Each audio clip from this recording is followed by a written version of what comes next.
কচিকাঁচাদের নিয়ে শীতকালীন বিনোদনমূলক ভ্রমণ রাজারহাট ওয়েলফেয়ার এডুকেশন অ্যান্ড ট্রাস্টের স্বেচ্ছাসেবী সংগঠন রাজারহাট ওয়েলফেয়ার এডুকেশন অ্যান্ড ট্রাস্টের উদ্যোগে সংস্থার কচিকাঁচাদের নিয়ে একটি বিনোদনমূলক ভ্রমণ করানো হলো।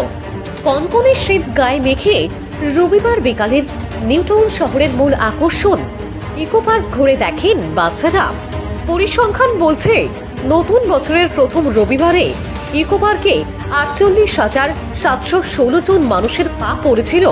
বিকালে ভিড় জমজমাট হয়েছিল, তাই উপচে পড়া সেই ভিড় এড়াতে ইকো পার্ক থেকে বাচ্চাদের নিয়ে যাওয়া হয়েছিল হরিণালয় বা মিনি জুতে। পরন্ত বেলায় সেখানে অল্প বিস্তর পথ পায়ে হেঁটে খুব কাছ থেকে ছটপটে একদল হরিণ, ডোরাকাটা জিরাফ, মস্ত আকৃতির জলহস্তি, শীতে জলের পাশে রোদ পোহানো কুমিরের দৃশ্য, পাখিদের কিচির মিচির ডাক শুনে আনন্দে আহ্লাদে ভরে গেল ৮৬টি কচি প্রাণ। উদ্যোক্তারা বলছেন, মূলত পিছিয়ে পড়া ছেলে মেয়েদের সমাজের মূল স্রোতে ফেরাতে গঠিত Rajarhat welfare education and trust, যার মূল উদ্দেশ্য ক্ষুদে বাচ্চাদের শিক্ষার আলোয় আনা। সংগঠনের সহসভাপতি প্রীতম দে জানিয়েছেন, বছরভর সংস্থা কম্বল, বস্ত্র প্রদান সহ নানাবিধ সামাজিক কাজ করে থাকে। সেই অংশে ক্ষুদেদের নিয়ে খাওয়া দাওয়া ও শীতকালীন এই বিনোদনমূলক ভ্রমণের ব্যবস্থা করা হলো। সেই আশা রেখে আজকে আমরা একটা পা করে একটা পথ চলছি। তো বাচ্চাদের ভবিষ্যৎ সুন্দর হোক, আমরা সবাই আমাদের দায়িত্ব কর্তব্য পালন করি। আমরা শত ব্যস্ততার মধ্যেও একটু একটু করে যদি এদের পাশে দাঁড়াই, এদের ভবিষ্যৎ উজ্জ্বল হবে, এটাই বলা যায়। ছোট করে প্রশ্ন করলে ভালো। আজকে আপনাদের স্কুলের বাচ্চাদের নিয়ে ইকো পার্কে বেড়াতে আসলেন, ঘুরতে আসলেন, কি বলবেন? দেখুন, আমাদের মূল উদ্দেশ্য হচ্ছে শিক্ষার প্রসার, ঠিক আছে। এবার সমাজের বঞ্চিত শ্রেণী যারা আর্থিক অভাবে সেরমভাবে ভালো স্কুলে পড়তে পারে না, ভালো জায়গায় যেতে পারে না, আমরা আমাদের এনজিওর তরফ থেকে তাদেরকে পেন্সিল, রবার থেকে শুরু করে ড্রয়িং খাতা, ইংরাজি খাতা, অঙ্ক খাতা সব কিছুই প্রোভাইড করার চেষ্টা করি। এবং আমরা প্রত্যেকেই হয়তো জীবনের একটা সময় অনেক স্ট্রাগল করেছি বা একটা জায়গা থেকে উঠে এসেছি, আমরা সেরকম ফিনান্সিয়াল সাপোর্ট পাইনি। কাজেই আমরা দুঃখটা বুঝি যে পড়াশোনার কত প্রয়োজন আছে এবং সমাজ গঠনে পড়াশোনার একটা বিশাল অবদান আছে। তাই আমরাও এই ছোট ছোট বাচ্চাদের পাশে থাকতে পারি, যেরমভাবে যতটা আমি যেরকম ড্রয়িং শেখাই এবং ইংরাজিটা শেখানোর চেষ্টা করি। এবং আরও সংগঠনের অন্যান্য সদস্যরা আছে যারা বিভিন্নভাবে কন্ট্রিবিউশন করে। আমাদের মাতিন আছেন, যিনি সেক্রেটারি আছেন, যিনি সার্বিকভাবে থাকার চেষ্টা করেন।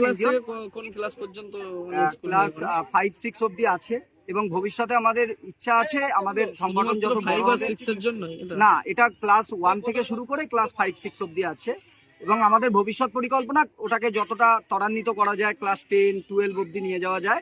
এবং আমরা এখনো ফাইন্ড আউট করছি যারা আর্থিকভাবে পিছিয়ে পড়া শ্রেণী, তাদেরকে খুঁজে তাদেরকে বই, খাতা, পেন্সিল থেকে শুরু করে যাবতীয় হেল্প দেওয়ার চেষ্টা করছি এবং যেরমভাবে পারছি আমরা সেটা আগামী দিনেও চেষ্টা করব। আপনার নাম? অভিজিৎ চক্রবর্তী। স্কুল না বা শুধু ইকো পার্ক না, প্রথমে আমরা গেছিলাম ইকো পার্ক।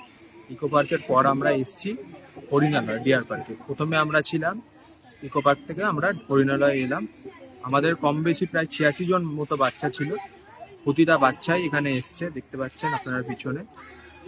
আমাদের রাজারহাট ওয়েলফেয়ার এডুকেশন অ্যান্ড ট্রাস্টের পক্ষ থেকে এটাকে আয়োজন করা হয়েছে। আমাদের এই Rajarhat welfare education and trust প্রতি বছরই কাজ করে থাকে। বিগত ৮-৯ বছর ধরে কন্টিনিউ আমরা বছরের শুরু থেকে বছরের শেষ দিন অবধি আমরা মানুষের জন্য কাজ করে থাকি। প্রতিটা বাচ্চার যেগুলো নিডেড বেসিক জিনিস, একটা শিক্ষার যেগুলো প্রসার ঘটাতে বা একটা শিক্ষার যেগুলো প্রগতি ঘটাতে যেগুলো লাগে, একটা বাচ্চার রবার, পেন্সিল থেকে শুরু করে ড্রয়িংয়ের, এখনকার একটা দিনে এখনকার যেটা ফ্যাশন আসছে ড্রয়িং, আমাদের এই ওয়েলফেয়ার ট্রাস্টের পক্ষ থেকে বিনামূল্যে ড্রয়িং শেখানো হয়। আমাদের এই আটঘোড়া ঝাউতলা এই একাংশ বা রাজাহাটের একটা বিশাল অংশ আছে, একাংশ এখনো এক গরিব পরিবারে বসবাস করে। তাদের কথাকে মূলত মাথায় চিন্তা রেখে আমরা এই বাচ্চাগুলোর একটা টাইমে আমরা বাচ্চাকে সবসময় ভবিষ্যৎ ভাবি। এই বাচ্চাগুলোই আজকে কেউ প্রধানমন্ত্রী হবে, কেউ মুখ্যমন্ত্রী হবে, কেউ দেশের বড় সায়েন্টিস্ট হবে। এই বাচ্চারাই ভবিষ্যৎ। এই বাচ্চাদের পক্ষ থেকে আমরা তাকিয়ে আমরা আশা রাখি যে বাচ্চাগুলোই আমাদের ভবিষ্যৎ হবে, এবং সেই ভবিষ্যতের কথা মাথায় চিন্তা রেখেই আমরা চাই যে বাচ্চাগুলো, দেখতে পাচ্ছেন আমাদের এই পরিকল্পনা, আমরা শুধু এই বাচ্চাগুলোর দিকে না, আমাদের এই ওয়েলফেয়ার অ্যান্ড ট্রাস্ট কমিটি গরিবদের কম্বল বিতরণ থেকে শুরু করে নানান সময় গরিবদের খাবার বিতরণ থেকে শুরু করে আমরা প্রতিটা টাইমেই কিছু না কিছু প্রোগ্রাম আমরা নিয়ে থাকি।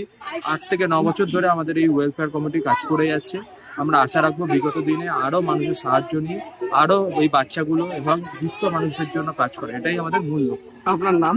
Pritam Ghosh, vice president welfare committee. বাচ্চাদেরকে নিয়ে আজকে এটা নতুন বছর, এটা আমরা প্রত্যেক বছরই করি। বাচ্চাদেরকে নিয়ে রাজারহাট এডুকেশন ফাউন্ডেশন, এটা আমাদের ক্লাব। আমরা বাচ্চাদের ওয়েলফেয়ারের জন্য ওদের এডুকেশন, থাকা, খাওয়া, and for their basic needs, এটার জন্য আমরা কাজ করি। We are actually doing it from last 8 to 9 years। বাচ্চারা এরা বেসিক্যালি, আমি আবার যেটা ভাবি Rajarhat education foundation, they are our responsibility, and Rajarhat education foundation এটা একটা রেসপন্সিবিলিটি ভেবেই এটা কাজ করে, যেন ওদের সব যে বেসিক জিনিসগুলো যেটা পূর্ণ যেন করতে পারি আমরা। তো this is we are doing from last 8 to 9 years, and this is what I want to the viewers, that আপনারাও আমাদের সাথে জড়িত হন, অ্যান্ড আগেও যেন আমরা ভালো কাজ করি। এটাই, this is our motto and motive, which I want to tell you, and we are really happy that আপনি সেটা কভার করেছেন। Thank you so much for covering. আপনার নাম, পরিচয়? Lakhindar Singh, MD president of this club. আপনার আজকে স্কুলের বাচ্চাদের নিয়ে ইকো পার্কে ঘুরতে আসলেন, কেমন লাগছে? ইকো পার্কে আজকে বাচ্চাদেরকে নিয়ে গিয়ে আমরা ঘুরতে নিয়ে আসা, আমার পরিকল্পনাটা সাকসেস হয়েছে সেটা আমার বাচ্চাদের দেখেই আপনারা বুঝতে পারছেন। বাচ্চারা খুবই হ্যাপি। আমরা ফার্স্ট টাইম ইকো পার্কের ভিতরে ছিলাম, এখন হরিণালয়ের ভিতরে আছি, এবং বাচ্চাদের হ্যাপির জন্য আমিও খুব হ্যাপি। ঠিক আছে, আর কি বলবো, মানে আমি যে এতটা আনন্দ সেটা মুখে ভাষায় প্রকাশ করতে পারছি না। আমার পিছনে দেখছো বাচ্চারা নন স্টপ আনন্দিত করে যাচ্ছে। আপনার নাম?